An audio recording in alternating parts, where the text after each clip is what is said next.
dash of astrophysics in there. But tailored toward the upcoming eclipse on the 8th of April. And as you probably know, Neberlin is in the band where we are expecting to see about a 98% blockage of the sun. And if you go about an hour north of here and an hour west, you're going to see 100%. The eclipse is about 3 o'clock in the afternoon, so everybody should be able to see it at that point. And I don't want to get into any of the technical stuff. I'll leave that to Leo. But what I'd like to do is give you a little bit of background about our presenter tonight. Leo Greco, for those of you who have been around the village for a number of years, you might remember the Beardslee family and the Beardslee farm. Well, the Greco family purchased the Beardslee Homestead, and they are up here to the point where it's beyond your second home. It is your home away from home when you can break free from the craziness of Westchester County, New York. All 6 kids absolutely love the place and are actively engaged in the village of Neberlin in one way or another. In the summertime, you may see some of them out playing basketball at Hyde Park or whatever. But they're very active members of our community. So the village and the town of Neberlin believe that the Grecos are part of our hometown community. So thank you so much, Richard and Marla, and your 6 kids. Thank you. Amazing kids, each in their own right, but you're going to hear from one of them tonight. Leo Greco is 14 years old. He doesn't turn 15 until the first week of March, but he is a sophomore at the Montfort Academy down in Westchester.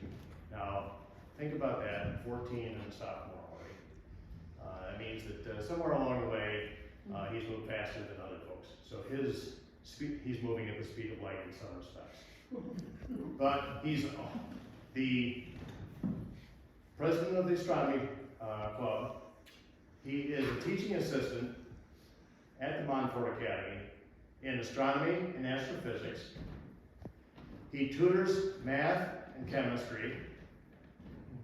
He's on the Honor Society. He's a member of the Honor Society, a member of the Servers Club, since it's Montfort is a church-related parochial school. And let's see, what else is he?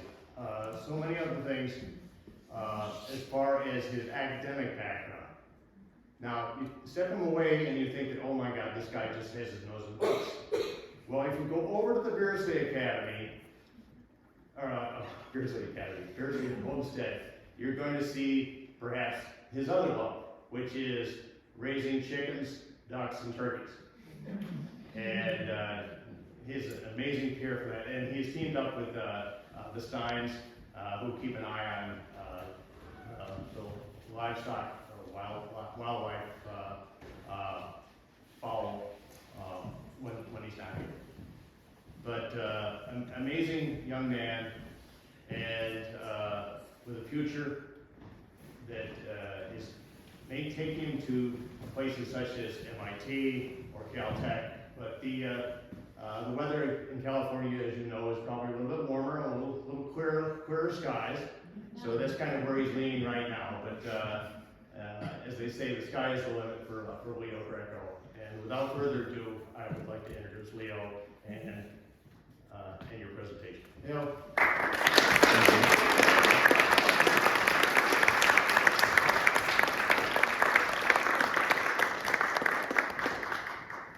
So thank you, General Lennon, for the very great introduction, and thank you for inviting me here. I also want to thank Mrs. Lennon as well as Jeff and Andreia for setting up everything, as well as that great work of art. And of course, I want to thank everyone here for coming here tonight to look at my presentation. So I think without further ado, we should get started. So we're first going to talk about things about the moon, then we'll talk about eclipses, and then we'll talk about this specific eclipse. So what formed the moon? Around 4.5 billion years ago, it is theorized that a Mars-sized object called Theia collided into early Earth. This caused much molten rock and debris to be thrown into space. These rocks then eventually came together because of gravity and formed the moon. Now, it's theorized also that after this object collided into Earth, Earth may have had rings, and those rings are what eventually collapsed into the moon. And over time, obviously, the moon slowly drifted away from Earth. Right? So what are the moon's phases? As the moon goes around the Earth in its orbit every 27 days, the sunlight hits the moon at a slightly different angle. These different angles cause the moon to appear to change its shape in the sky because we're essentially looking at it being hit by light in a different way. This is just a little animation of the moon. If you want to let it go through one full cycle, that would be good. I'll go back, Michael.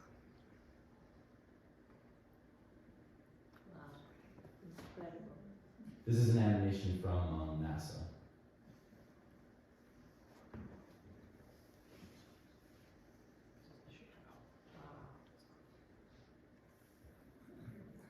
Alright, so you may have noticed as you look at the moon that only one side faces Earth. So why is this? Why does only one side of the moon face Earth? As the moon orbits Earth, it gets pulled on and stretched because of Earth's gravitational influence. Originally, the moon rotated at a different rate than it orbits the Earth. However, Earth's tug over millions and millions of years slowed down the moon's rotational period to exactly its orbital period. Consequently, we can only see one face of the moon, and this effect is called tidal locking because it's essentially locked facing the Earth. Right. So now we'll get into eclipses. What exactly is a solar eclipse? So a solar eclipse is when the moon lines up perfectly in space between the sun and the Earth. When this happens, the moon casts a shadow onto the Earth. This can happen only at the new moon phase.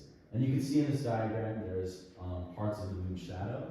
You can see that's the umbra, which is where there's totality, where it gets fully dark. And there's the penumbra, which is where it gets slightly darker, but not fully dark.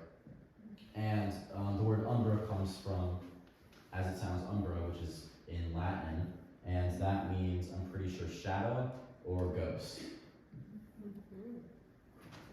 So what is a lunar eclipse? A lunar eclipse is essentially the exact opposite.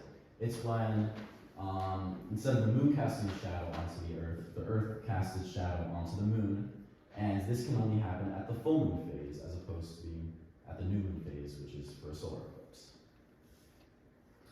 Alright, so the moon orbits Earth every month. However, there isn't a solar eclipse every month. Why is this? Although the moon does go between the sun and the Earth each month in the new moon phase, the moon is often too high or too low to cast a shadow onto the Earth. This is because the moon orbits Earth at a slight tilt relative to the sun. Throughout the year, the moon is on average able to cast its shadow onto Earth 2 or 3 times. Now I think I'll take a quick break to get a little model here. I'll turn on this flashlight.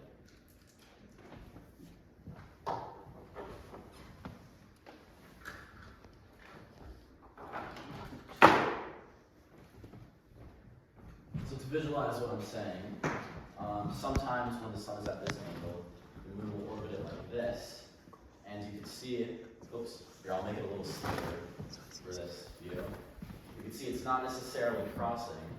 However, at a different angle, it is crossing. And now, that's when a solar or lunar eclipse will happen. And that can happen twice a year. That's when to line up.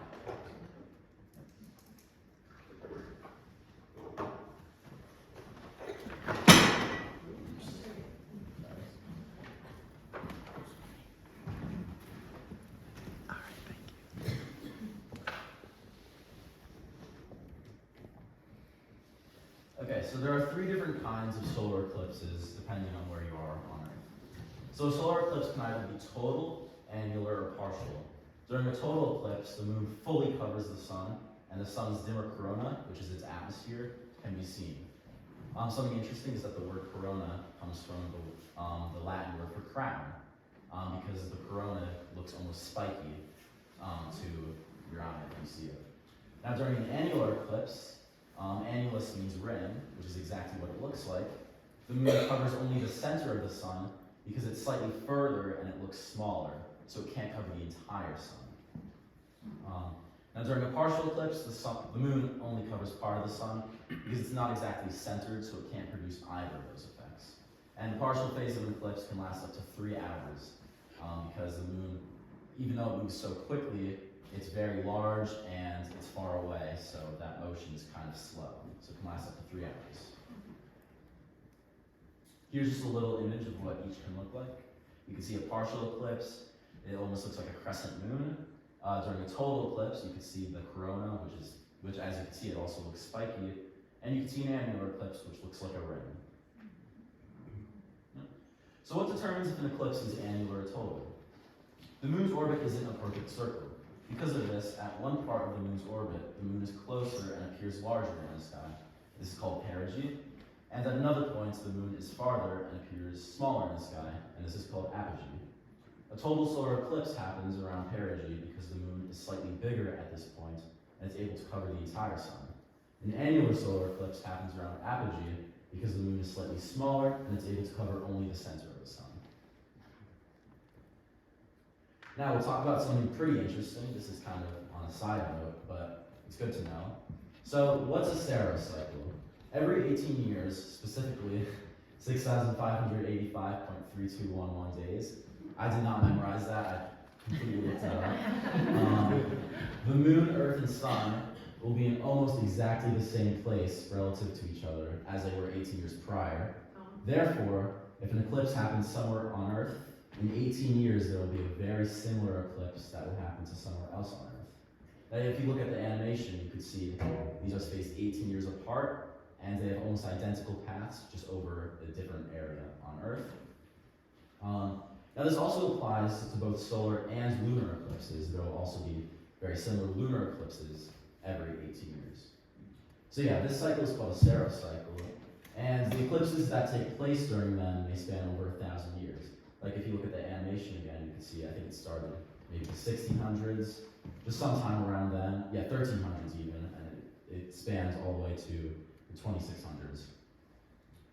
Serocycles were first discovered by the Babylonians around a few hundred years BC, and the Greeks also learned about them independently later on. Now we'll talk about solar cycles. It does sound similar to serocycles, but it's a completely unrelated thing. So the sun's equator and poles rotate at different speeds. Now this causes the magnetic field lines of the sun to twist and turn and get all tangled. Eventually the magnetic field lines can do nothing but snap and untangle, just like a rubber band would. Now this can lead to solar flares and high solar activity. You can imagine this twisting eventually has to give out, and that's what a solar flare is essentially. Now solar flares can also release ejections called coronal mass ejections, or CMEs. CMEs are large explosions of plasma and gas from the sun, and if they hit Earth, they can ionize the atmosphere and cause auroras. Ionize just means that it's energizing these particles and causing them to release light. And the reason that happens near the poles, we normally think of the auroras happening either really high north, really high south, is because that's where the magnetic field lines of Earth are, and they're kind of attracting these particles up north or down south. Every 11 years or so, the sun goes through a cycle of being very twisted and tangled to being very calm and normal. The more tangled the sun is, the more active the sun is. This eclipse just so happens to take place roughly during solar maximum, which is when the sun is most active during its cycle. That means we may be able to see a lot of solar activity during totality, including CMEs if they happen. I should also point out, since we're also near solar maximum, something cool that happened only 2 hours ago was the largest flare of this current solar cycle. Happened literally just 2 hours ago. So that's pretty interesting. Is that why AT&T went dead in places? Actually, people were thinking that, however, it did turn out that that was completely unrelated. That is interesting that you brought that up, because I did see that too. Right. So what will happen on April 8th? We'll finally get to what's happening at this eclipse. So on April 8th of this year, there will be a total solar eclipse crossing through North America. Totality will last up to 4.5 minutes as it crosses through the United States. And as you can see, this is a path that extends from around Mexico all the way through New York and Maine, like Nova Scotia, and those provinces of Canada. This is what it'll look like over New York. You can see the time of totality is about 3:20 p.m.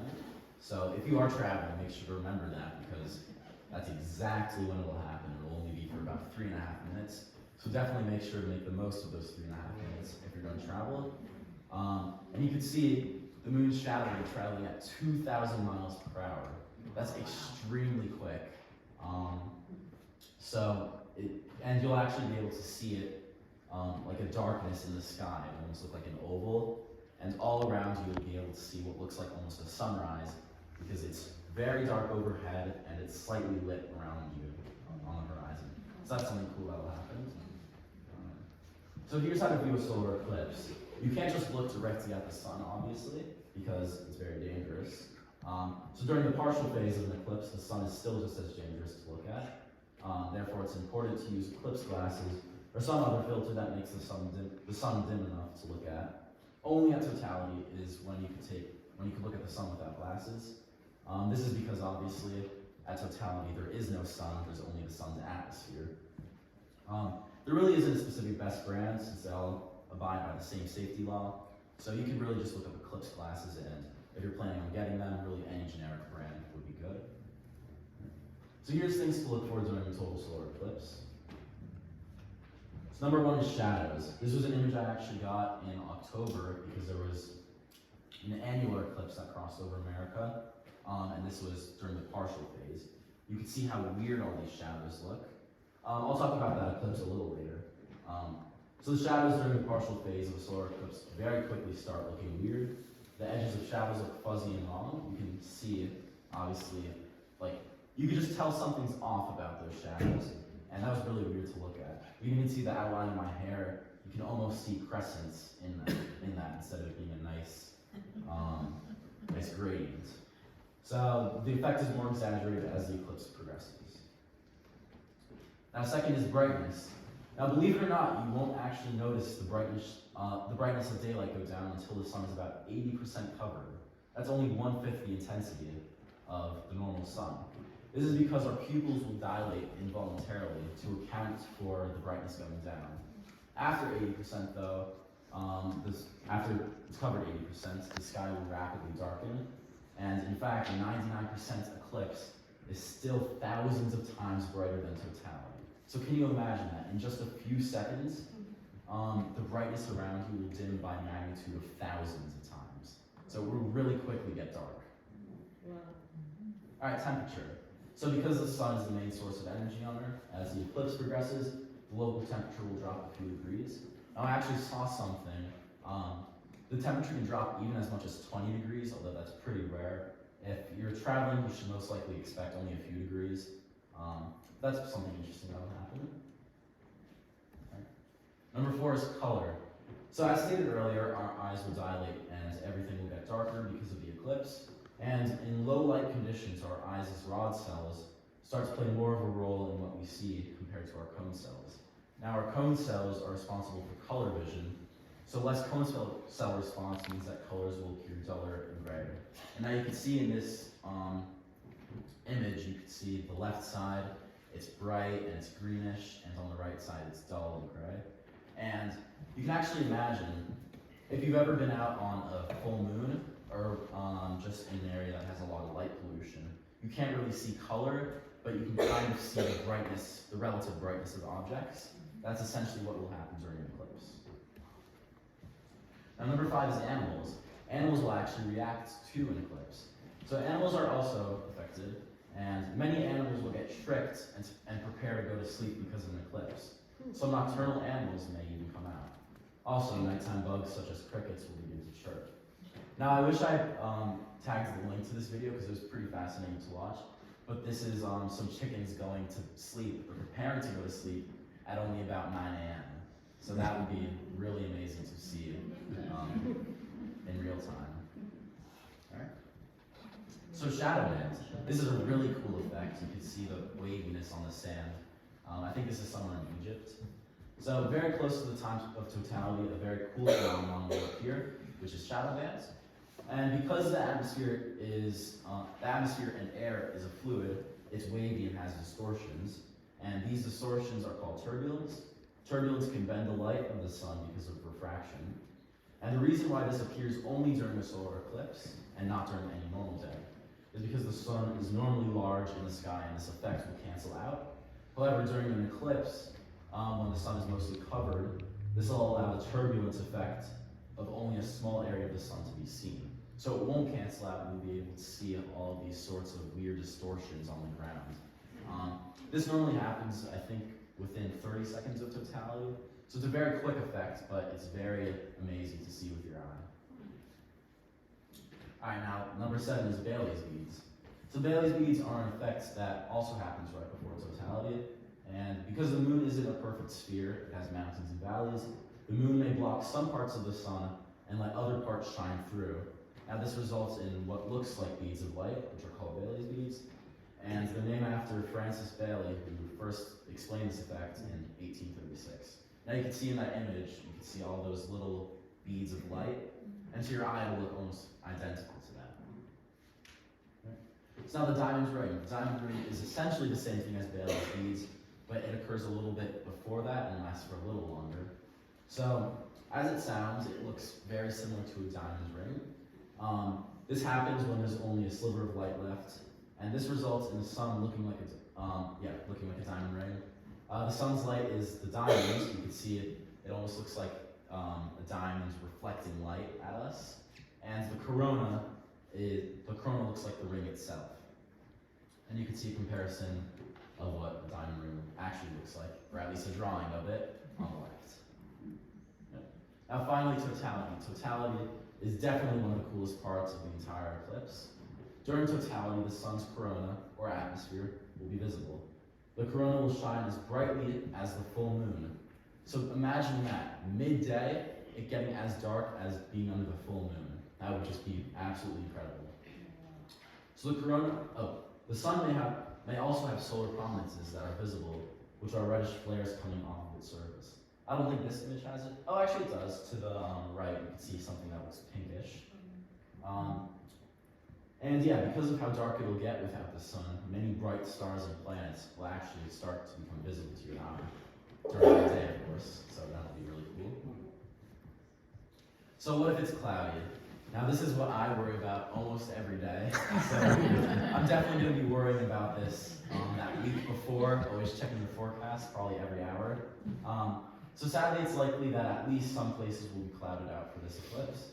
If it's cloudy, although the spectacle of the sun disappearing and the corona being visible won't be there, it'll actually get even darker than if it were clear, right? Because you can imagine full moon brightness, if it's cloudy, it'll be much darker than if it were clear. So forecasts will show if it'll be cloudy for a certain location at least a few days in advance. So if you're planning on traveling to see this eclipse and you're willing to drive maybe a little more than a few hours, maybe up to even 10 if you're able to. I don't know if anyone would. You should be prepared to drive if needed. Right. So now this is just an image of the cloud cover over New York. You can see it's basically roughly 60 to 70% cloudiness all over.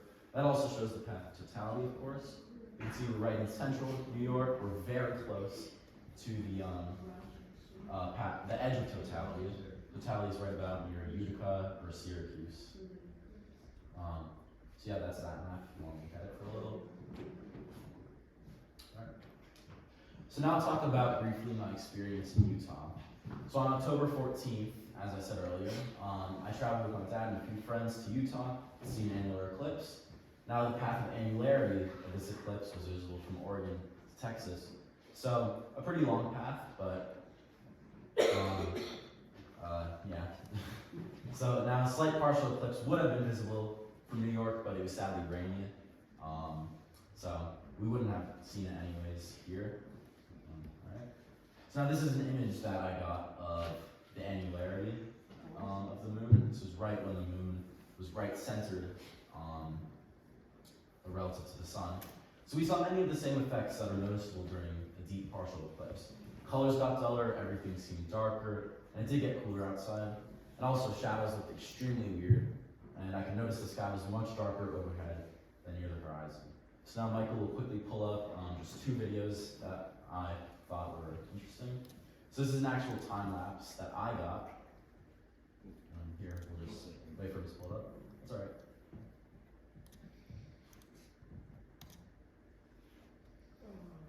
Neat. So I recorded this because I brought my telescope all the way from New York to Utah, and I time-lapsed the entire eclipse from start, at least almost start to almost finish. Leo, are those sunspots? Those are sunspots, yep. So when I was talking about solar activity, since of course we are near solar maximum, there were a lot of sunspots. In this case, not super, not a lot, but definitely noticeable. So yeah. Alright, now there's one other video that shows how weird the shadows looked during this. So I was just waving my arm around, and you'll see in a second why it looks weird. You can see all those circles appearing. And those are actually projections of the sun as they pass through my hands and through my fingers and all around.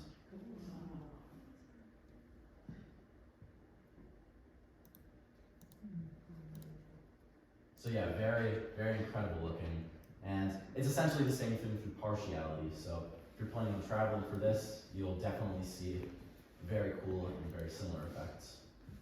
All right, next slide.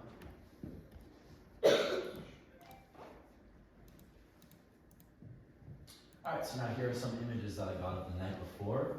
So the place we went to see the eclipse was Capitol Reef National Park, which is in Utah. We camped out the night before, we saw incredible stars. And it was actually so dark that once your eyes adjusted, you could actually see Venus and Jupiter cast very faint shadows. Now I noticed them, and I can tell you they were probably one of the faintest things that I could ever see. But it was incredible just being able to see slight hints, not just silhouettes of objects. You could actually see things being not just fully black. I think I had a white pillow with me, and you could actually see that it was white, and the ground was slightly, not necessarily reddish, but not black. So it was really incredible that the starlight was more than enough to light up the ground. So yeah, those are just a few images that I got from before. So now, I thought, since we're near the ends of the presentations, to talk about some fun facts about eclipses. So totality can last up to 7.5 minutes in some total eclipses. I'm pretty sure the next time this will happen is like the 2100s, so we definitely won't be seeing this, but oh well.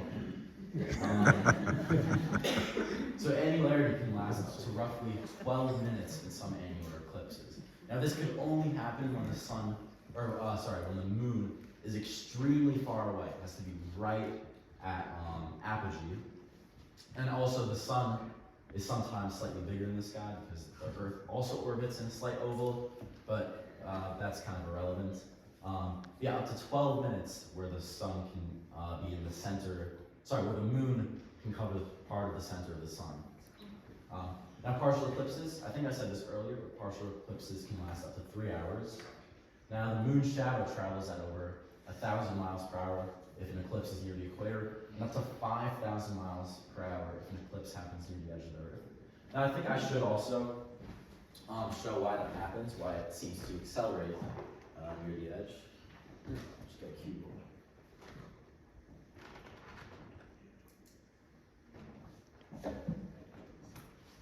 So,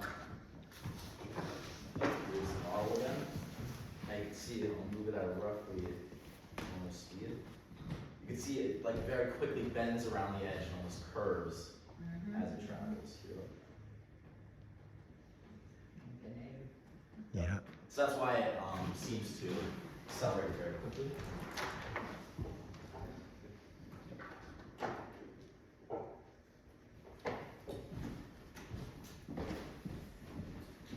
Something also interesting is that a solar eclipse is always preceded or followed by a lunar eclipse, and obviously vice versa. In fact, in the early hours of the morning on March 25th this year, the moon will have a penumbral eclipse, which is where the sun is only slightly blocked by the Earth from the point of view of the moon. It won't get it won't make the moon disappear like a total lunar eclipse, but the moon will definitely get dimmer. Now there's something called a hybrid eclipse. So this is where some places on Earth see a total eclipse and some places see an annular eclipse. This is due to the fact that the moon is slightly closer at its highest point in the sky than when it's on the horizon. And you can even imagine that because you're viewing it at like a slightly shallower angle when it's near the horizon compared to when it's overhead. And obviously the Earth is round, so if you're here, viewing here, that's different than viewing here together. So that's why there's hybrid eclipses, because it can seemingly change size throughout the day. An eclipse can happen on every planet in our solar system except for Venus and Mercury. That's because they're the only planets that don't have moons. And we're also, some scientists or just people say we're in the golden age for eclipses, because around 1 billion years ago, all eclipses would have been total, and a few 100 million years from now, all eclipses will be annular. This is because the moon has always been slowly drifting away from Earth since the time that it formed. Now, I personally would be fine if all solar eclipses would be total, because obviously that's really incredible, and I think that total eclipses are just cooler than annular eclipses, mainly because they get darker. However, since it's drifting further, that also means that the moon would have covered a larger area of the corona, so you wouldn't have seen as much of the corona. Okay. So here's some images that I found interesting. So the left one is a simulation of what the upcoming eclipse will look like. You can see that's Earth, obviously, and you can see North America, South America, but those are just simulated clouds. And you can obviously see the moon's shadow over North America. Now, that middle picture is what I took of the annular eclipse. I think I had that image earlier in the presentation. And the one to the right is what totality could definitely look like if it's a clear day, obviously. Right? Now, this is a very nice image that I found. This shows a total eclipse, I think, over Chile. And you can see there's stars. Obviously, this is midday, so the fact that there's stars is absolutely incredible. And you can even see that sunrise effect that I think I talked about earlier, where obviously overhead it's black, and then near the horizon it almost looks like the sun's trying to rise, but obviously the sun's up. So that would be really great to see. Now this is a really cool image that I saw. It's a composite image of a few different exposures, and this just shows the sun's corona. I'm pretty sure this eclipse was either 2019 or 2017, this specific one. And obviously you can see the sun is surrounded by stars, so that'll be really interesting. All right? So this is just a brief conclusion. April 8th is definitely a day to look forward to. Hopefully this provides some insight into certain facts about the moon, what eclipses are, different kinds of eclipses, how to view an eclipse, and what to look for during an eclipse. Now, to see if you were paying attention and playing around with Kahoot, that's essentially where it's just a quiz, and top 3 winners will win a bag of candy. So you definitely should participate. You can just float it on your phone. How do you do that? But I'll go get a QR code. Here, Michael.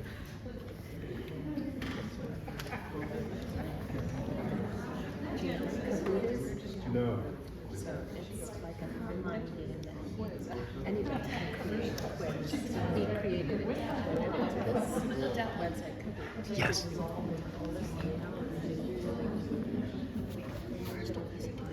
then you have to take the quiz. Yeah, he will do.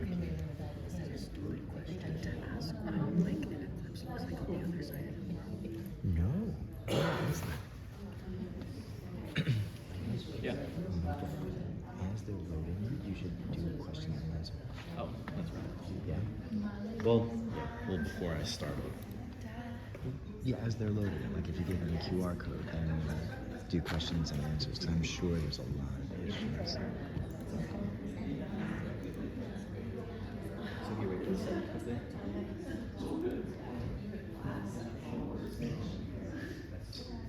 Go to that sentence. Yep, now scroll down a little. I could be wrong, just drag it to the screen. Alright. Now before we start, I realized I didn't allow the opportunity for any questions. So does anyone have any questions about the presentation or about the eclipse? Claudia? What does a solar eclipse look like on the other side of the world? Like, I know it's night, but how does that affect the sky? Okay, so yes, it's night, and it won't affect the other side of the Earth whatsoever if it's fully night. However, if you're near the path of the eclipse and it's just barely twilight, you'll actually be able to see it. Like if you imagine this is the twilight brightness, it'll be bright here, then black, then bright. So you can actually see the sun, the moon's shadow on the atmosphere, even if the sun isn't even up. Yes. When you were in Utah, did you notice like any issues with you know, the people that were vacationing, visiting when you left? I mean, was there any traffic jams or? I mean, that's actually a good question. We didn't really notice any of that. Mainly because I think we were in very desolate Utah, so there wouldn't have been many people. I do think for this eclipse, since this is a total eclipse and it's over the entire country, there definitely will be, probably my guess, a lot more traffic. Yeah. So it will be safe to head out as early as you can if you're going to see this. Definitely the way back, I'm pretty sure that in the 2017 eclipse there was a ton of traffic. So it's definitely good to be prepared for traffic if you are planning on driving. So, yep. Yes? Leo, are you going to travel for the April 8th eclipse to go to totality and take some more awesome pictures? Yes, definitely. We're traveling up to Fort Drum, which is an army base about 2 hours north of here. It's right in the center of totality. So yeah, we definitely will be. And I'll definitely be bringing my telescope to try taking images of the sun and corona. So hopefully all goes well, hopefully it's clear. Zoom out. What's the best way to do So that's a really great question, how to photograph an eclipse. Obviously there's hundreds of ways to photograph it. If you're just bringing your phone, you can simply zoom in and try to take a picture. Since it's the brightness of the full moon, obviously it's bright enough for your phone to see details on it. So if you're just bringing your phone, you can do that. If you have any sort of camera, you can manually try to set your exposure to be good, to see the corona. And what I'll be doing is I'll have actually a telescope that's looking at it constantly and tracking it. So I'll see the entire eclipse, it'll be centered.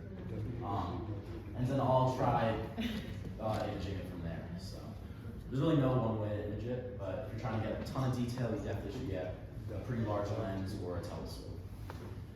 Yes? What do you think, given the path, what do you think it would look like from New Berlin? Okay, so from New Berlin, it's about, or sorry, New Berlin. It's 98% totality roughly here. I think I mentioned it once. Even 99% totality is thousands of times brighter than actual totality. So, and that happens in just a matter of a few seconds. So if you're basically at totality, there's no reason not to go to totality because it's a completely different experience. You can see so many people talk about that online. How it's fully worth it if you're in 99 or 90 onward even to travel to the eclipse because it's a fully different experience and obviously it doesn't get nearly as dark even with 99% totality. So, yes. Where would you suggest going if we wanted to travel there from here? Like, So, from here, 100%, yeah. so if you're planning on traveling to New York, there's a ton of places that will see it in New York. Utica's right at the edge of totality.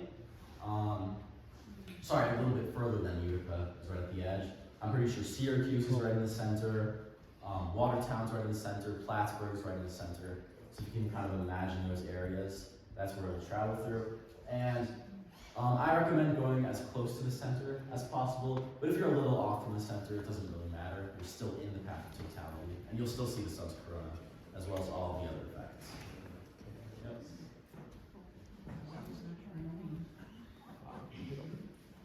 Any other questions? Are you going to show any of your photos from your Instagram? I definitely couldn't a little bit, but I think we should. Since people We're gonna go to his Instagram page. Alright, I'll go there. After this Kahoot, then you do the Instagram. Is everyone in? Yes. Do you need to sit here? Yeah. You make sure it's fully empty.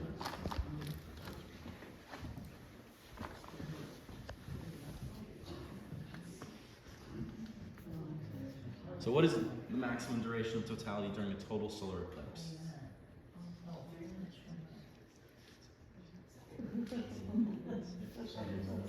A lot of these questions, I will say, are tiny details, so don't be sad if you don't remember. But yep, it's 7.5 minutes.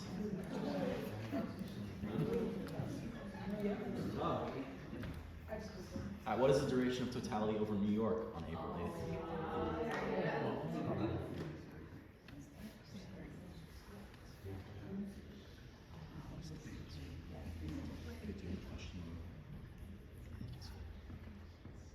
Yep, that's 3.5 minutes.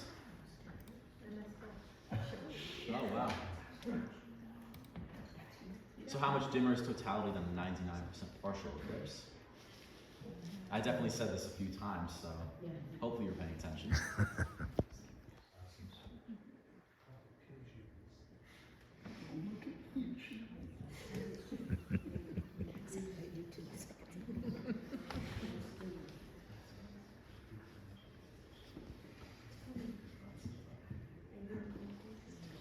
Yep, a few thousand times dimmer. Someone got it wrong, but oh well. How quickly can the moon's shadow travel over the surface of the Earth?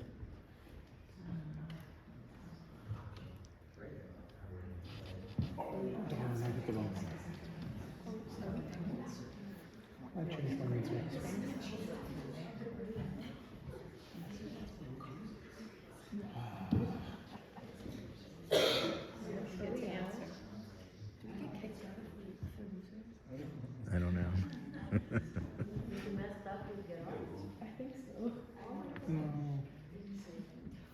Yep, that's over 1,000 miles per hour. People are doing well. Yeah. So what is a total solar eclipse?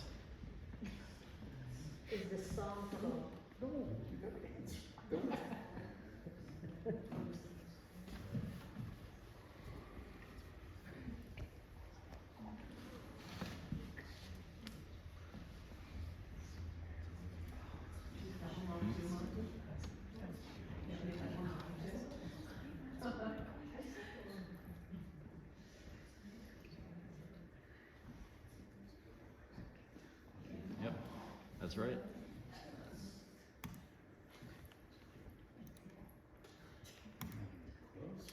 So during a total solar eclipse, the sun's what is visible? There's a few answers.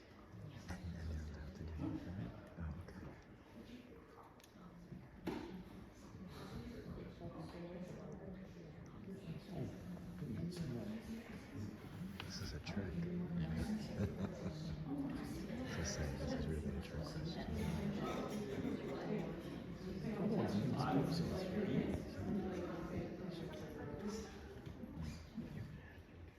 Yep, there were 3 answers to this one. Luckily, no one got it wrong.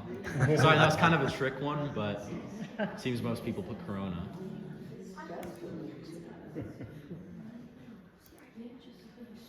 So what are the beads of light right before totality called?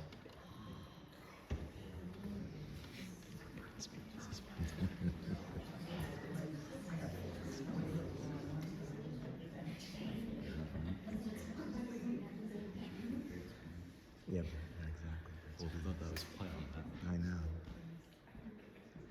that. Oh wow, everyone got that one right. Yep, Bailey's beads.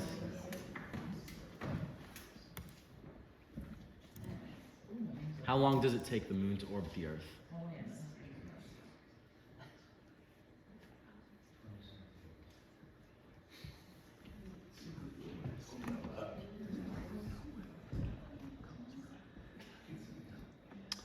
Yep, 27 days. So that's actually also where the word month comes from, because obviously month and moon, and 27 days is roughly a month. So that's something pretty interesting.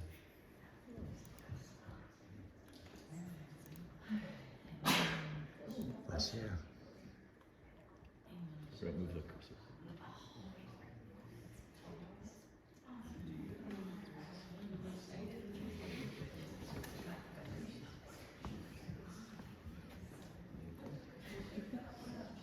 Yep, that's false.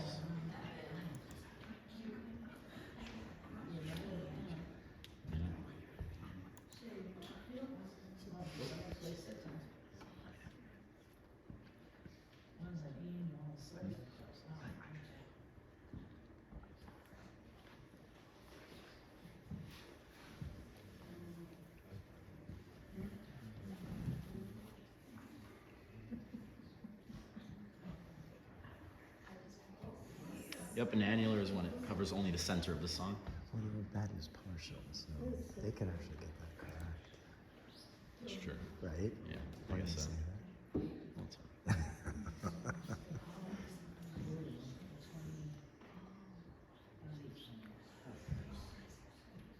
Now, when you say 11 years, so if you put 18, you were thinking Yes. But that's another question. Oh, it is. Yeah. All right. Alright, so people who put 18, it's understandable, but that's the Saros cycle, which sounds very similar. That is also the answer to another question, so there you go. Everyone should get that. So now everyone should get the Saros cycle one right, yeah. Hopefully.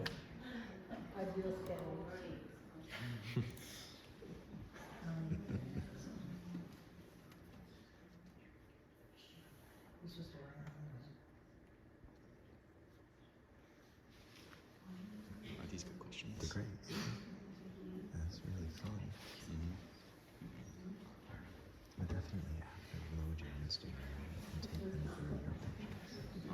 Just a few. I think they're really interesting.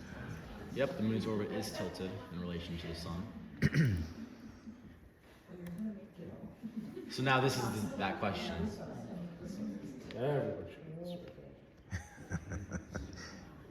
Wow, everyone answered so quickly. Yeah.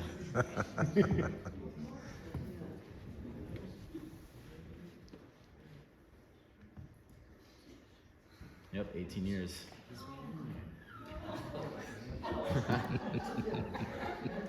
When you're in the end, are we? 14 to 20.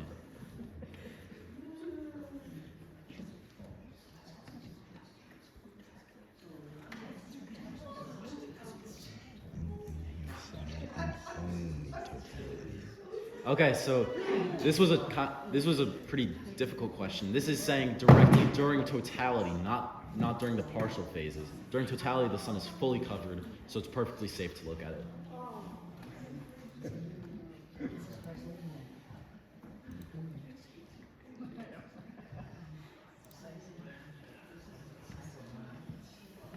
Did you say this? Yeah, I said in the beginning. You said this? Yeah.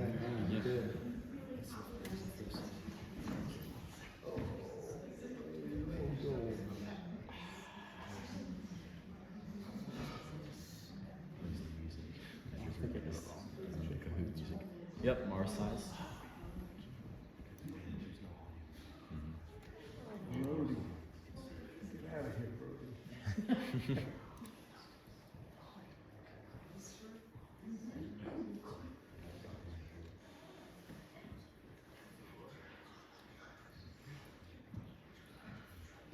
Yep, that's the counterpart to the other question. Great that everyone got it right. Yep. All right, 3 more questions, 3 or 4.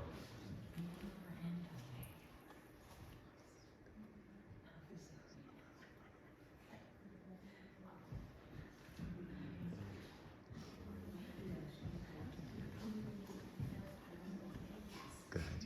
Yep. Excellent.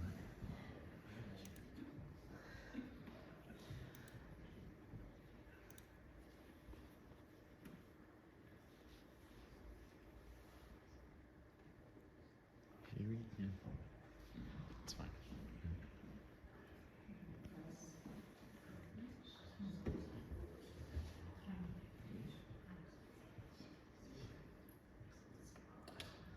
Oh yeah, no, it's not sunset. And I should clarify midnight, I meant like pitch black midnight when there's no moon. And full moon is just like the brightness of totality.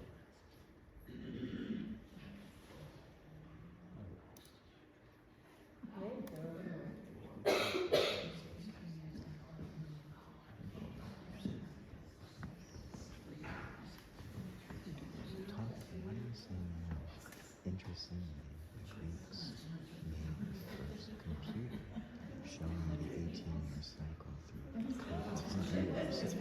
It's one of the most fascinating things in human history. We could talk about that. You could talk about that. Can you? If you ask me to. All right, this is the last question, and then we'll hand out the candy.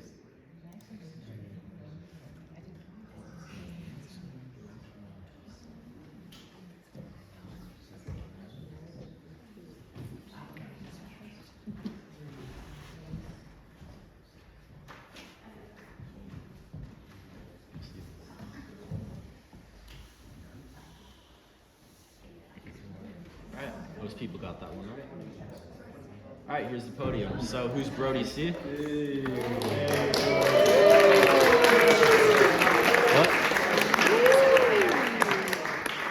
What? Who's Brody? Brody? Yeah. All right, definitely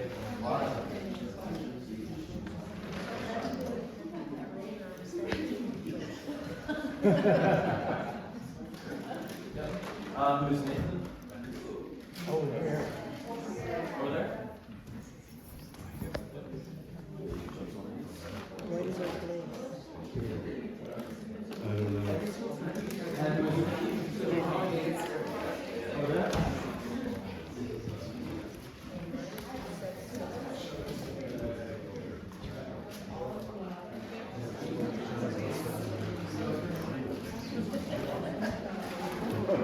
Now do the Instagram. You were so Well, definitely thank you all for playing.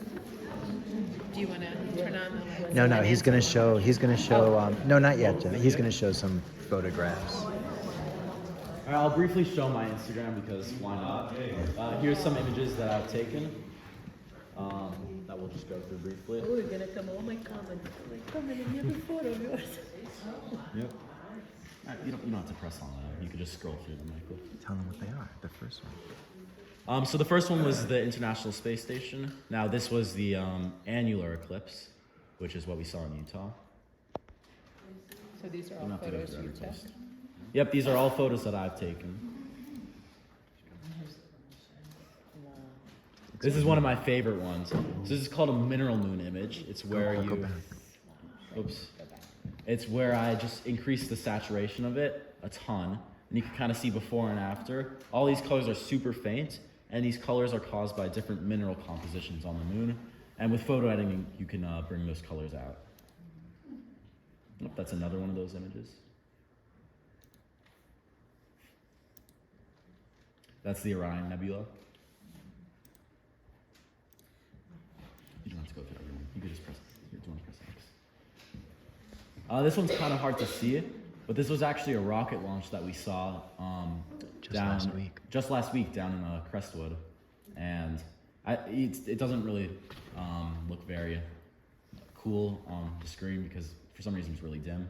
But to our eyes, we could definitely see like gas being released or something. And that's what you see in that video there. It was a SpaceX rocket bringing a satellite up.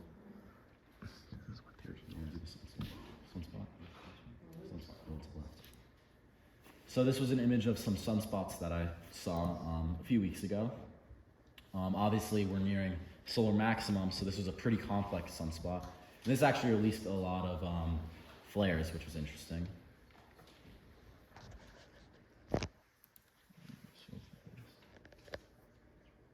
Oh, go to Jupiter one. That was here at the farm. So this one was really interesting. And this actually ties into the presentation. This is actually a total solar eclipse that's visible from Jupiter. And you can see those two dots, those are eclipse shadows from Jupiter's moons, Ganymede and Europa. And show where the moons are. Yep, here. Can I control this? So you can see this is, I think, Europa, and that's Ganymede. I wish I could zoom in a little more, but yep, you can see there. Yes. Yep. Then, Show the picture of the clouds. Just oh because yeah, that was yeah, right. the clouds Right one here was at the nice. farm. Yep. So lovely. I wish I could zoom in a little more, but Wow. yep, some nice clouds that I've taken. Oh, here. Ooh. Yep. And then, basically my whole Instagram is just that, just images of space I've taken, the planets, even the International Space Station, and then occasionally just something about me. Yep. So yeah.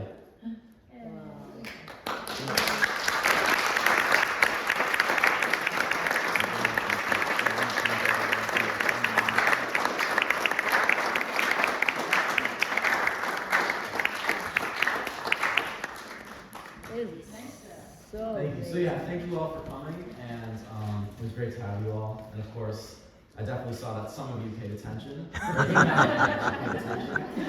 you earned candy from that. So I hope you all learned something and enjoyed the presentation. you have some photos of people.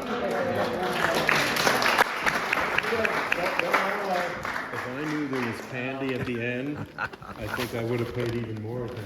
Actually, I forgot to say that in the beginning. I was going to. Now this is a little departure from what we've done in the past with the Cultural Center, but it is kind of, Leo is the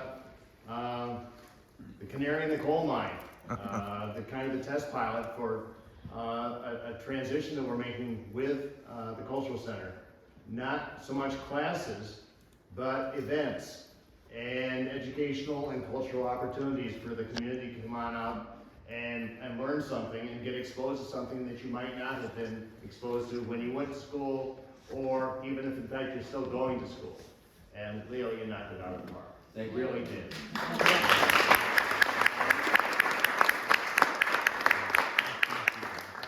I will mention one thing, and I certainly don't want to be accused of blurring church with state and all that, but I think that you can see Leo's passion here is driven by a search to appreciate the creationist aspects of this whole universe in which we live, and how things relate to each other, and how there's a plan and a cycle, and how we fit into that. So as Leo continues to grow in understanding of astrophysics, I believe that he'll also have an appreciation, greater appreciation of some of the spiritual aspects of this. So I think that that's a major thing that he's going to be pursuing, as whether he winds up working for SpaceX or NASA or wherever you are. This is a 14-year-old man. This is amazing. A man. We need to bring you back a long time before the next eclipse, partial, annular, whatever. We will find another reason to get an update on you. But I hope everybody learned something. I think you did. And Leo, would you mind hanging around for a while? We have some food here, and that way people can come up and ask some questions on a one-on-one basis. But on behalf of the Cultural Center and the Village of New Berlin and so many other folks here, and you mentioned Jeff and Andreia, and the Cultural Center would not be what it is without Jeff and Andreia, and I truly appreciate it.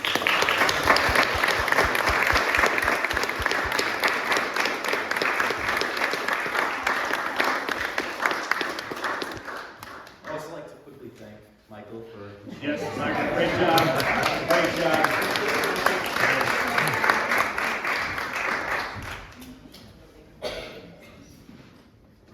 And he's just one of 6 kids, and each one of them brings something amazing to the party. And we are very, very lucky to have them call New Berlin their new home. And we're very, very, very, very, very proud of them. So thank you all. Thank you. I'd like to also quickly point out, if anyone wants to see some of, just a larger range of some of my pictures, I just have a little briefcase filled with some of them here. And this is just a larger print of that one moon image that I got. So, yep. All right. Great. Dea, should we open up this area? We have some refreshments made by I'm sorry. Oh, you did it.